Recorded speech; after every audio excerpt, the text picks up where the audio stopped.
दोस्तों नमस्कार, मेरा नाम प्रशांत है और आप देखना शुरू कर चुके हैं आपका अपना चैनल खुद रंग। मैं इस वक्त बहुजन समाज पार्टी कार्यालय पर खड़ा हुआ हूं। ठीक मेरे सामने बहुजन समाज पार्टी कार्यालय का गेट है।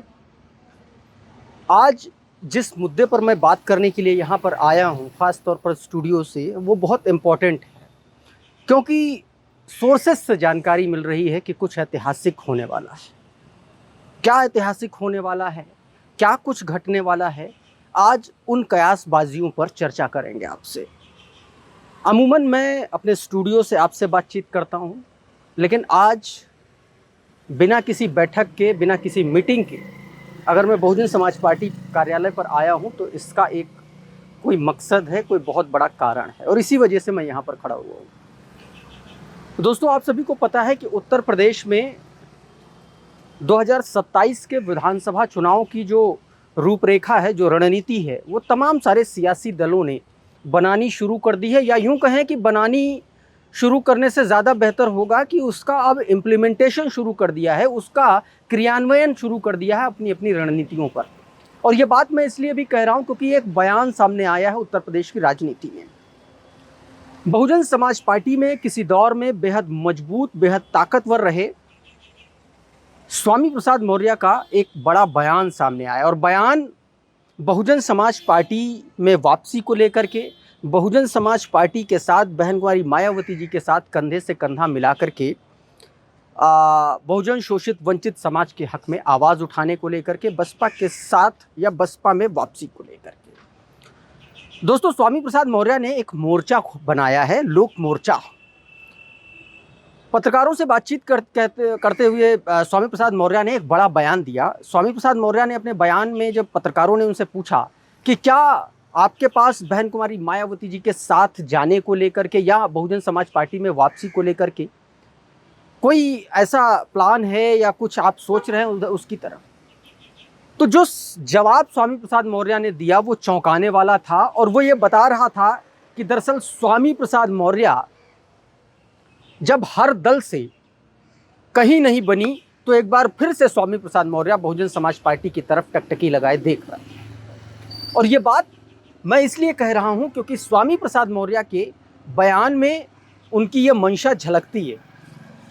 स्वामी प्रसाद मौर्य से जब पत्रकारों ने सवाल किया बहुजन समाज पार्टी में वापसी को लेकर के या बहुजन समाज पार्टी के साथ में मोर्चा बना करके चुनाव लड़ने को लेकर के, तो जो कुछ भी स्वामी प्रसाद मौर्य ने कहा है वो आप इस वीडियो में सुनिए, उनके इस बयान में सुनिए और उसके बाद मैं आपको इसके बारे में और आगे विस्तार से बताऊंगा। पहले ये बयान सुनिए। पहली बात तो लोक मोर्चा का गठन विधानसभा चुनाव को देखते हुए रखा गया है। पंचायत चुनाव में सभी अपने अपने रूप में स्वतंत्र हैं। कोई चाहता है लड़ाना तो लड़ा सकता है, कोई नहीं चाहता तो उसको बाध्य नहीं किया जा सकता। इसलिए क्योंकि पंचायत चुनाव स्थानीय चुनाव होता है, सिंबल पर नहीं होता है, लेकिन फिर भी हमारे कार्यकर्ता जहां भी सदर जिला पंचायत का चुनाव लड़ना चाहेंगे हम उनको अनुमति देंगे, लड़ाएंगे भी। अब इसका उत्तर तो सही माने बहन मायावती दे सकती हैं। नहीं, इसीलिए तो मैं कह रहा हूँ ना, इसीलिए तो बहन जी के सम्मान में आज भी कह रहा हूँ कि इसका उत्तर तो केवल माने अब बहन जी दे सकती हैं। क्या उनके वोट बैंक का भविष्य साफ है क्या? हम चल रहा है। नहीं, लोग आपसे जुड़ रहे हैं मायावती से ही। नहीं, देखिए, क्योंकि मैं शुरुआती दौर से, राजनीति के शुरुआती दौर से ही समाज के अंतिम पायदान पर खड़े हुए लोगों की सम्मान स्वाभिमान की लड़ाई लड़ता रहा हूँ। कहीं भी रहा हूँ, मैं लीड से कभी हटा नहीं हूँ, बल्कि इनके सम्मान स्वाभिमान में अगर कोई आड़े आया है तो उसको अलविदा नमस्ते करने में मैंने कभी कोताही नहीं की है। और यही कारण है कि इनके ही सम्मान स्वाभिमान की लड़ाई लड़ने के लिए बाबा साहब के मिशन मानव और काशीराम के सामाजिक परिवर्तन आंदोलन को आगे बढ़ाने की दिशा में ही मैंने अपनी जनता पार्टी गठन किया और उस दिशा में आगे बढ़ रहा हूँ। जो भी वैचारिक रूप से हमारे एक वैचारिक विचारधारा के हैं, लाइक माइंडेड लोग हैं, उनसे हमें कोई गुरेज नहीं, परहेज नहीं, उनके साथ हाथ मिलाने में किसी प्रकार से परहेज नहीं, काम करने में कोई परहेज नहीं। रही बात कि अपनी जनता पार्टी इस देश के शोषितों, वंचितों और समाज के अंतिम पायदान पर खड़े हुए लोगों की वकालत हमेशा करती रही है, आज भी कर रही, आगे भी करती रहेगी।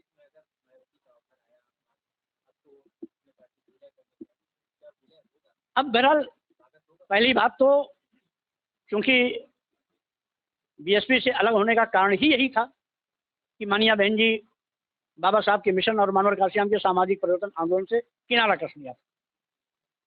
अगर वो पुराने रास्ते पे आ जाती हैं तो स्वाभाविक रूप से हम सभी मिशन पर एक साथ काम करने के लिए आगे बढ़ेंगे। हमें खुशी होगी कि बहन जी अपने मिशन पर पुराने लौटे। नहीं, अब वो तो बहन जी तय करेंगी, हमने तो कह दिया ना। नहीं नहीं, वापसी तो होने कोई प्रश्न नहीं। पहले तो बहन जी को तय करना है कि वो बाबा साहब के मिशन मानव काशियाम के सामाजिक परिवर्तन आंदोलन के रास्ते लौटती है या नहीं लौटती। दोस्तों, इस बयान से साफ जाहिर है कि स्वामी प्रसाद मौर्य बहुजन समाज पार्टी से जब से अलग हुए तब से उन्होंने कुछ बहुत बड़ा हासिल नहीं किया, बल्कि उनकी जो छवि है वो कहीं ना कहीं दिन ब दिन डिक्रीज होती गई। उन्होंने बहुजन समाज पार्टी छोड़ी, वो भारतीय जनता पार्टी में गए, भारतीय जनता पार्टी में मंत्री रहे। उनकी बेटी जो संघमित्रा मौर्य हैं वो सांसद रही और आज भी वो भारतीय जनता पार्टी में है। स्वामी प्रसाद मौर्य जी ने बसपा छोड़ी, भाजपा में गए, भाजपा छोड़ी, समाजवादी पार्टी में गए और समाजवादी पार्टी छोड़ी तो अपनी पार्टी बनाई। और अब जब पंचायत के चुनाव आने वाले हैं उससे पहले उसकी रूपरेखा, उसकी रणनीति तैयार करने में स्वामी प्रसाद मौर्य जुट गए हैं। लेकिन इन तमाम सारे कार्यों, इन तमाम सारी गतिविधियों को लेकर के उनका कोई हासिल निकला नहीं और शायद यही वजह है कि स्वामी प्रसाद मौर्य के अब सुर जो है वो बदलने लगे हैं। स्वामी प्रसाद मौर्य जी का ये बयान, स्वामी प्रसाद मौर्य का ये मंशा साफ बताती है, दिखाती है, दर्शाती है कि आने वाले वक्त में स्वामी प्रसाद मौर्य कुछ बड़ा स्टेप उठाने वाले हैं, कुछ बड़ा कदम उठाने वाले हैं।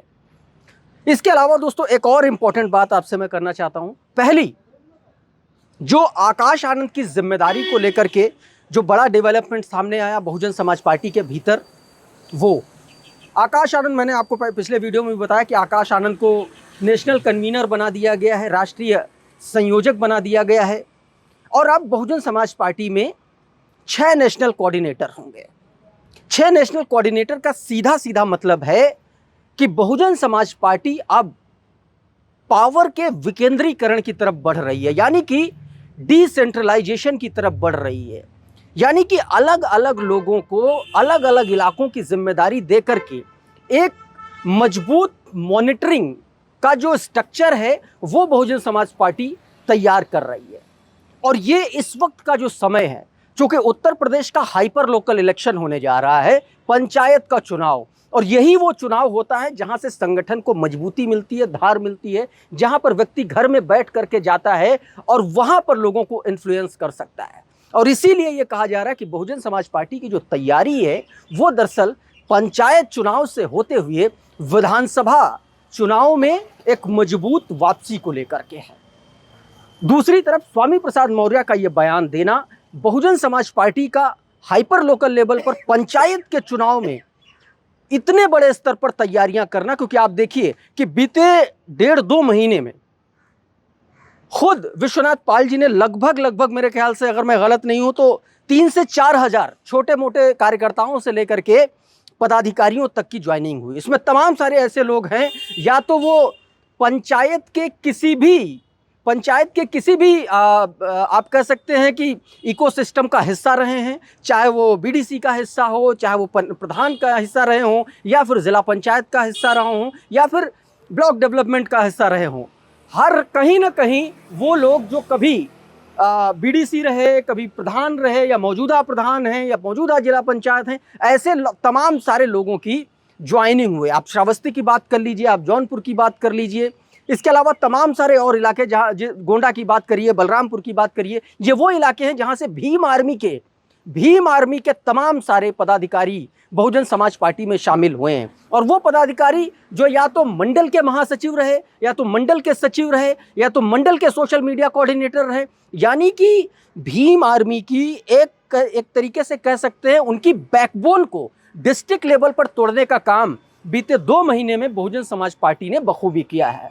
और यही वो गतिविधियां हैं जिनसे साफ पता चलता है कि आने वाले वक्त में बहुजन समाज पार्टी एक नए तरीके से एक रिवाइवल के फेज में जाते हुए अपने आप को 2027 के लिए तैयार कर रही है।